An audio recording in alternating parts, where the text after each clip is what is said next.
আমার সালাম নেবেন, প্রণাম জানবেন। জয়গুরু। আমি এখানে আসলে কেন আমন্ত্রিত হয়েছি ঠিক জানি না। আমাদের মাননীয় উপদেষ্টারা তারা আমাকে ডেকেছেন, হয়তো সম্ভবত এই কারণে যে আমি দীর্ঘকাল লড়ছি বিশেষত আমাদের সকল নাগরিকের মানবিক এবং নাগরিক অধিকারের জন্য। সেদিক থেকে আমার চোখে রাষ্ট্রের দিক থেকে আসলে এই ধর্ম বা ধর্মীয় পরিচয় কিংবা অন্য কোনো পরিচয় চেয়ে অনেক গুরুত্বপূর্ণ পরিচয় হচ্ছে নাগরিক অধিকারটা নিশ্চিত করা, এবং জুলাই গণঅভ্যুত্থানটা হয়েছে নাগরিক অধিকার নিশ্চিত করার জন্য। তো সেই দিক থেকে আমরা দেখেছি যে জুলাই গণঅভ্যুত্থানের পরে বিভিন্ন ক্ষেত্রে নাগরিক অধিকার ক্ষুণ্ণ হয়েছে।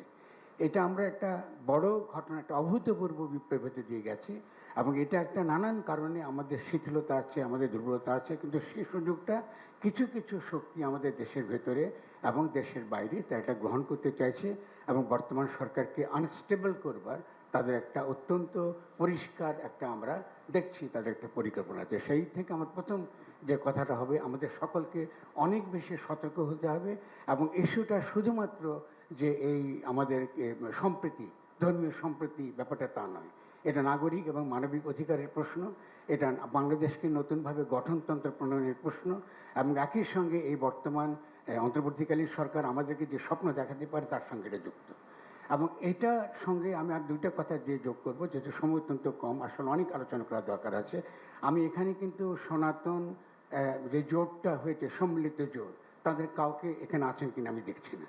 কারণ বাংলাদেশের এখনকার সংকটে সবচেয়ে গুরুত্বপূর্ণ যারা আছেন তারা হলো সনাতন যে জোট, সম্মিলিত জোট তারা, এবং তাদেরই যে নেতা চিন্ময় কৃষ্ণ দাস, তিনি ইতিমধ্যে সরকার তাকে গ্রেফতার করেছেন রাষ্ট্রদ্রোহিতার অভিযোগে। এখন রাষ্ট্রদ্রোহিতা একটা কিন্তু ব্রিটিশ আইন, এবং আমরা কিন্তু জুলাই গণঅভ্যুত্থানের পরে এই ধরনের আইন নাগরিকদের উপর প্রয়োগ হবে এটা কিন্তু আমরাও আশা করি না যারা জুলাই অভ্যুত্থানের সঙ্গে যুক্ত ছিলেন।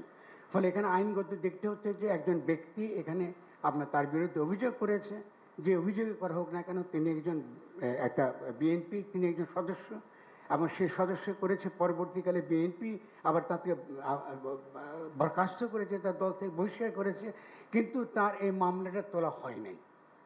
ফলে দেখা যাচ্ছে এখানে একটা রাজনৈতিক দলেরও এখানে একটা উস্কানি রয়েছে পরিষ্কার, যেটা আমাদেরকে পরিষ্কার হতে হবে যে কেন এই মামলাটা করা হলো, এবং যদি তারা বহিষ্কারই করে থাকেন তাহলে সেই মামলা কেন তারা উঠে তারা করেন। ফলে আমাদের কাছে প্রশ্ন এসে গেছে, যারা আমরা জুলাই অভ্যুত্থানে ছিলাম এবং আমাদের উপদেশ সমাজে অনেকে আছেন, তাদের জীবন ঝুঁকি নিয়ে আমরা এই কাজটা করেছি। ফলে যারা বাংলাদেশকে অস্থিতিশীল করছে এরা কিন্তু বাংলাদেশের ভেতরে, আমি কলকাতার কি তাদের যে একটা অত্যন্ত নিম্ন শ্রেণীর আপনি কী বলে গণমাধ্যম কী প্রচার করছে, এটা ইররিলেভেন্ট আমাদের জন্য। আমরা জানি যে ভারতের যে তাদের যে সত্যিকারে যারা তারা সিদ্ধান্ত গ্রহণ করেন তাদের ব্যাপারটা ভিন্ন রকম। ফলে আজকে এখানকার যে বিভিন্ন ধর্মের সঙ্গে সম্পর্কের প্রশ্নটা একই সঙ্গে একটা ভূরাজনৈতিক প্রশ্ন হয়ে উঠেছে, এবং এটা বাংলাদেশের জন্য অত্যন্ত বিপজ্জনক। এবং আমি অত্যন্ত ক্ষোভের সঙ্গে এটা বলবো যে আমাদের এই ব্যাপারটা হ্যান্ডেল করাটা, এটাকে এনগেজ করাটা, যারা আমাদের দুঃখ পেয়েছেন, কোনো কারণে মনে করছেন তাদের নাগরিক মানবিক অধিকার ক্ষুণ্ণ হয়েছে, তাদের সঙ্গে কথা বলবার জন্য আমরা রয়েছি নাগরিকরা, আমরা এই গণ অভ্যুত্থানের সঙ্গে যারা যুক্ত, আমরাই রয়েছি তাদের সঙ্গে কথা বলার জন্য। সেই ক্ষেত্রে যদি আইনের দ্বারা, ব্রিটিশ আইনের দ্বারা একজন নাগরিককে, আমি তিনি একজন সন্ত, এর আগে এখানকার সনাতন ধর্মাবলম্বীদের বিভিন্ন রাজনৈতিক দল বিভিন্নভাবে ব্যবহার করেছে, এবং তারা সেই বিভিন্ন ব্যবহারের থেকে তারা বেরিয়ে এসে তারা আজকে এই ছাত্রদের এই আন্দোলনে সমর্থন দেবার জন্যে তারা নৈতিকভাবে যেমন তারা তৈরি, একই সঙ্গে এই সরকারকে তারা সমর্থন দেবার জন্য তৈরি। ফলে আমি আপনার কাছে বিনীতভাবে জানতে চাই, আমাদের মাননীয় প্রধান উপদেষ্টার কাছে, যে কি করে আজকে চিন্ময় দাশগুপ্তকে, এই চিন্ময় কৃষ্ণ দাসকে এখানে আপনার গ্রেফতার করা হলো, তার আইনি ভিত্তিটা কী ছিল, এবং একই সঙ্গে তার নৈতিক এবং অন্যান্য ভিত্তি, আন্তর্জাতিক মানবাধিকার, তাদের সমাবেশ করার অধিকার আছে, তার তো কথা বলার অধিকার আছে।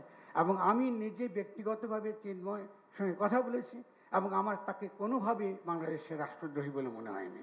তাদের কিছু অভিযোগ আছে, এবং এর আগে বিভিন্ন রকম রাজনৈতিক দলগুলো তাদেরকে ব্যবহার করেছে, অত্যন্ত খারাপভাবে ব্যবহার করেছে।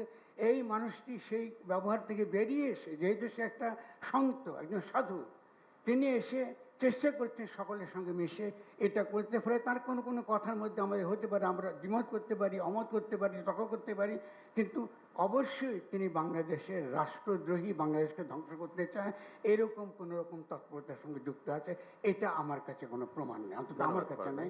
যদি আমাদের স্বরাষ্ট্র মন্ত্রীর কাছে থাকে, আমি আনন্দ চিত্তে এটা দেখব। তা আমি মনে করি যে এই যে একটা বড় বিপদের মধ্যে আমরা বাংলাদেশকে ফেলে দিয়েছি, এই বিপদটা আমরা উদ্ধার পাওয়াটা এখন অত্যন্ত গুরুত্বপূর্ণ। আজকে যে ভাবমূর্তি নষ্ট হয়েছে আমাদের, আমি অত্যন্ত দুঃখের সঙ্গে কথাটা বলছি।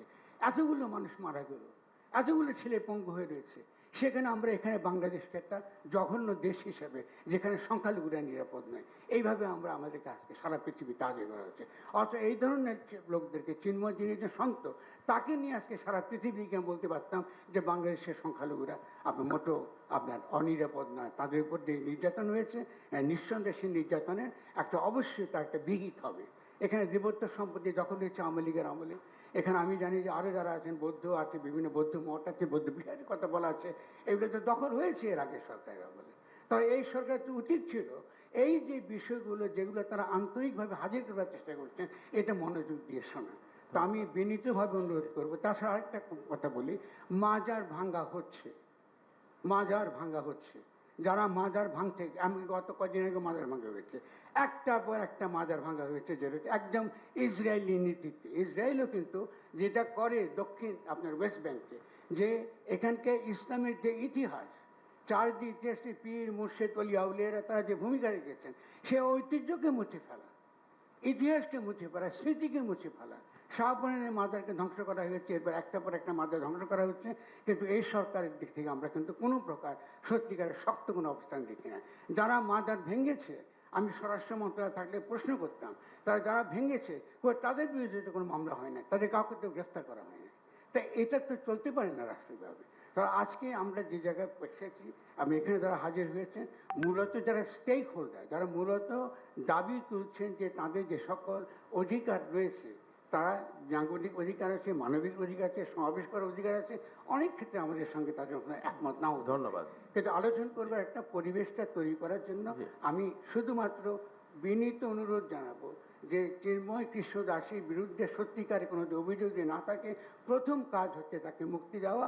তাকে জামিন না দেওয়াটা ডিউ প্রসেস অফ দ্য লয়ের লঙ্ঘন। আমরা যারা আইনের পেটে বুঝি, এইগুলো আমাদেরকে যে রাষ্ট্রের তরফ থেকে যদি এগুলো আমরা আন্তরিকভাবে যে এগুলো হ্যান্ডেল করতে না পারি, আমি মনে করি আমরা অত্যন্ত বিপজ্জনক দিকে খুব দ্রুত দিয়ে চলেছি। আমি অত্যন্ত দুঃখিত, আমি অত্যন্ত আবেগের সঙ্গে কথা বলেছি, এবং যেহেতু আমরা লড়ছি, রাস্তায় রয়েছে, এই জন্য আমার মধ্যে আবেগটা থাকবে, এটা স্বাভাবিক। আমি সবাইকে আবারও ধন্যবাদ জানাচ্ছি আমার পক্ষ থেকে, আপনার সকলের সরঞ্জাম।